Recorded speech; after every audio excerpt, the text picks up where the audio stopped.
Salam sejahtera untuk kita semua. Perkenalkan, saya Serlina Rambu Kariri Toga, guru biologi SMA Kristen Way Bakul. Saya adalah mahasiswa PPG Angkatan 1 Biologi Undana Kupang. Berikut ini saya akan menyampaikan video PPL 2 saya dengan topik materi genetik. Selamat menyaksikan. Selamat pagi. Pagi, Bu. Baik, sebelum itu, Ibu tanya dulu kabarnya bagaimana? Baik, Bu. Tuhan. Sebelum kita mulai, mari kita berdoa dulu. Kita awali kegiatan kita. Saya minta satu orang bantuin berdoa. Kita hening saja. Mari kita berdoa. Terima kasih Tuhan, karena Tuhan sudah menjaga kami dan masing-masing. Terima kasih Tuhan. Amin. Amin. Terima kasih. Baik. Jumlah kita seharusnya 35. Adakah yang tidak hadir? Ada satu sakit, Satu sakit, satu izin, yang satu ada tidak. satu izin. Baik, kita akan Ibu akan bawa kita untuk mohon perhatian di slide ini. Ada dua wacana. Wacana yang pertama menceritakan tentang di suatu kampung ada insiden kebakaran.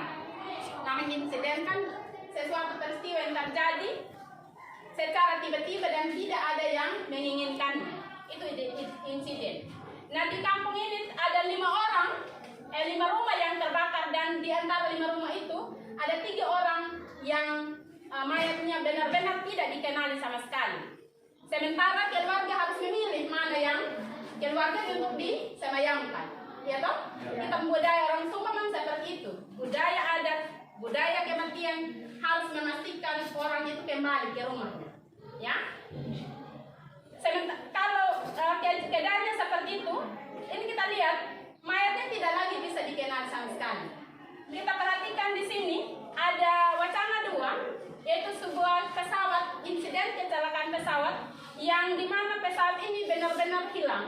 Pesawatnya pun rusak total dan begitu lama pencarian. Tim SAR melakukan pencarian begitu lama. Biasanya yang tim SAR cari itu berapa? Kotak hitam dan mayat. 2 itu yang penting. Pertanyaannya dari 2 wacana ini, wacana 1, bagaimana caranya untuk mengenali identitas mayat yang sudah terbakar? Kenapa kotak hitam dicari? Karena dia sudah dapat rekaman dari awal pembuatan pesawat sampai terjadinya kecelakaan. Materi kita hari ini adalah berbicara tentang substansi hereditas. Di substansi hereditas ini KD-nya adalah kita dituntut untuk bisa menganalisis hubungan antara struktur dan fungsi dari gen, DNA, kromosom dalam prinsip pewarisan sifat. Di KD ini, mohon perhatian, arahkan pandanganmu ke slide yang Ibu tampilkan.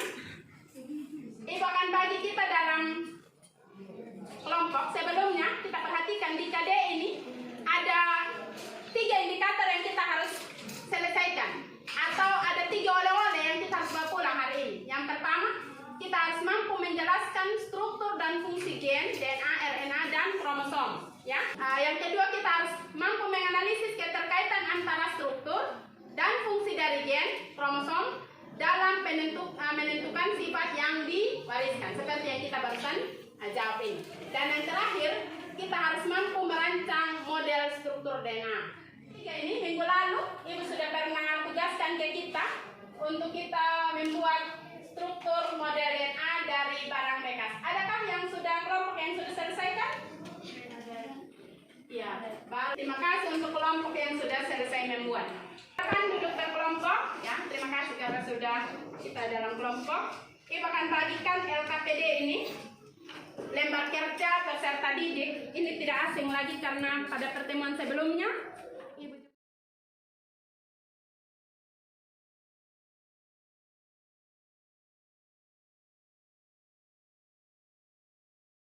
kalau ada hal yang Anda kurang paham di petunjuk itu, silakan tanya ke saya. Perhatikan hal yang Anda akan kerjakan silakan situ. Ya. Ada 5 hal yang Anda harus kerjakan, 5 langkah. Yang pertama, Anda sudah saya bawa tadi untuk bisa mengerti masalah.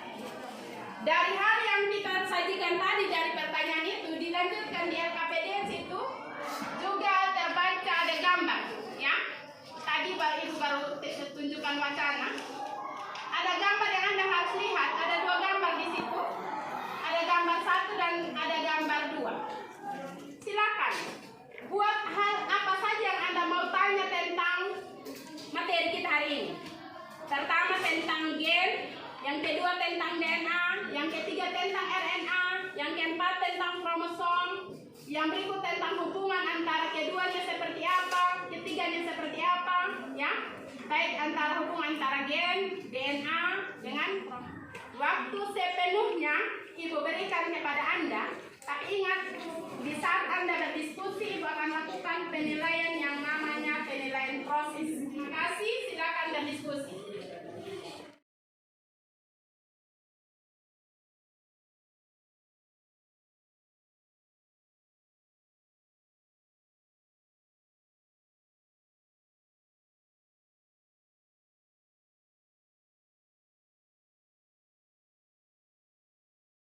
Apa yang alat ini? Apa yang bahan?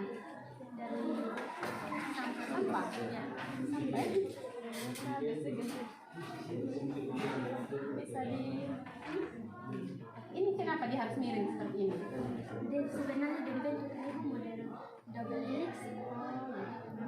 Harusnya diputar atau nanti bisa dibuat lagi karena kelompok ini ada 5 orang, nanti bisa masing-masing buat lagi yang bisa terlihat dengan bentuknya.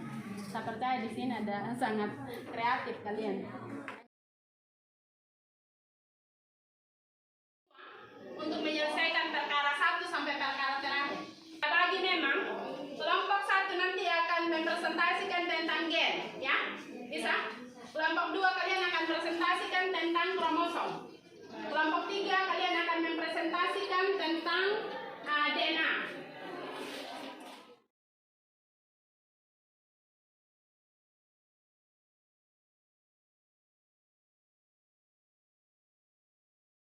Yang kelompok 7 kalian nanti jawab tentang hubungan, ya, hubungan antara DNA, gen dan kromosom. Mohon perhatian, kelompok 1 akan menyajikan tentang gen. Mari kita dengar sama-sama dan kita komentari jika ada hal yang perlu kita komentari. Silakan. Ya, terima kasih untuk kesempatan yang diberikan kepada kami kelompok 1 untuk menyampaikan hasil diskusi kami. Silakan teman saya Atir dulu menyampaikan hasil kerja kelompok 1. Baik, materi yang telah kami diskusikan adalah tentang gen. Di sini kami telah membuat 5 pertanyaan beserta jawabannya mungkin untuk diketahui bersama. Pertanyaan pertama adalah apa sih yang dimaksud dengan gen? Dan di sini kami mendapatkan jawabannya. Gen adalah substansi hereditas yang terletak di dalam kromosom yang bersifat sebagai materi tersendiri yang terdapat dalam kromosom, mengandung informasi genetik dan dapat menduplikasikan diri pada peristiwa pembentukan sel. Soal yang nomor 2, di manakah letak gen? Gen itu terletak di dalam kromosom, yaitu di dalam DNA. Yang ketiga, apakah fungsi gen? Gen berfungsi untuk mengatur perkembangan dan proses metabolisme serta menyampaikan informasi genetik dari suatu generasi ke generasi berikutnya. Yang keempat, bagaimanakah simbol-simbol gen? Simbol-simbol gen disimbolkan dengan garis-garis pendek horizontal yang melewati garis panjang vertikal. Yang kelima, apa saja yang termasuk ke dalam sifat-sifat gen? Yang pertama adalah gen dominan, yang kedua gen resesif, yang ketiga gen homozigot, yang keempat gen heterozigot, yang kelima gen homozigot resesif. Demikian presentasi kami, mungkin ada tanggapan dari teman-teman. Ada yang mau ditanya? Baik, terima kasih untuk kelompok 1. Bagaimana? Adakah hal yang dirasa belum dipahami pada saat berdiskusi? Di dalam soal yang nomor 5 itu ada sifat-sifat gen. Sifat gen, ya, Ibu Kepter ambil kalian ini tadi? Yang pertama itu adalah gen dominan. Gen dominan, yang kedua gen resesif, Iya. yang ketiga homozigot, heterozigot, yang kelima gen homozigot resesif. Iya. Mungkin kelompok kamu mau bertanya itu apa sih yang dimaksud dengan gen dominan, resesif, homozigot, heterozigot? Yang terakhir tadi apa? Homozigot resesif. Baik, mari. Pengertian gen, letaknya di mana, fungsinya apa, bagaimana simbolnya, dan yang kurang dipahami tadi, walaupun sifat-sifat gen ini sudah dituliskan, sifatnya ada yang sifatnya dominan, sifatnya resesif, ada yang homozigot, heterozigot, dan yang terakhir homozigot resesif. Tapi masih sedikit bertanya apa maksud dari ini masing-masing. Baik, sesuatu yang disimbolkan dengan huruf besar adalah gen yang dominan. Berarti ini disimbolkan dengan huruf kapital. Ini, misalnya, contoh. Ini untuk parental, ya. Kita coba supaya nanti terlihat di sini. Parentalnya untuk betina misalnya K besar, M kecil, M besar, M kecil. Terus parentalnya untuk jantan ini K besar, K kecil, M besar, M kecil.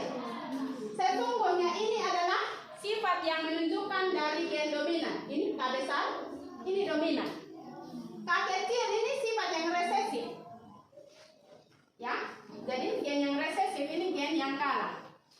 Yang kalah. Kalau ada yang menang pasti ada yang kalah. Biasanya disimbolkan dengan huruf kecil, ya. Seperti ini, K kecil. Heterozigot. Hetero itu berarti berbeda. Apa yang berbeda? Berbeda simbolnya. Yang berbeda macam ini. Ini hetero ini. K besar, K kecil. K besar, K kecil kan berbeda. Beda hurufnya toh? Itu maksud dari heterozigot. Nah sekarang kita lihat homozigot resesif. Oh ya, sorry. Itu ada sini tadi. Homozigot resesif ini seperti ini. K kecil, atau semua yang ditampilkan dengan huruf kecil semua. Ya. Jadi kali ini kita simbolkan dengan gen. Ini anggap ini K besar. Kalau kita sepakat dengan K tadi, gen resesif ini misalnya K kecil. Homozigot dominan ini, yang ini sudah. Ini maksudnya sudah. Yang sama. Heterozigot ini yang tidak sama. K besar, K kecil. Homozigot resesif ini yang bahasanya. Sebenarnya simbol ini bahasanya adalah ini. Bisa paham? Bisa. Baik, selanjutnya kita close dulu untuk kelompok 1. Kelompok 2 siap? Sudah? Oke, baik. Kelompok ini saya beri kesempatan untuk menarik kesimpulan. Jadi ini kesimpulan yang kami ambil dari setiap materi yang kami dengar, yaitu pertama, berdasarkan uraian materi yang kita pelajari bersama-sama, dapat kita simpulkan bahwa materi genetik terdiri atas gen, DNA, RNA, dan kromosom, yang dimana semuanya itu memiliki struktur yang berbeda-beda, tetapi memiliki keterkaitan antara satu dengan yang lainnya. Demikian kesimpulan dari kami. Saya ucapkan terima kasih.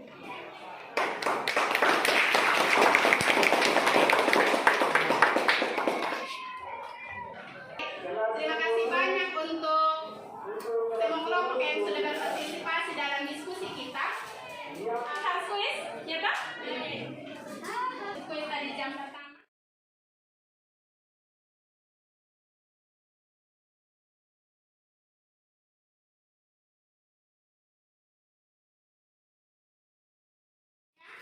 Satu kelompok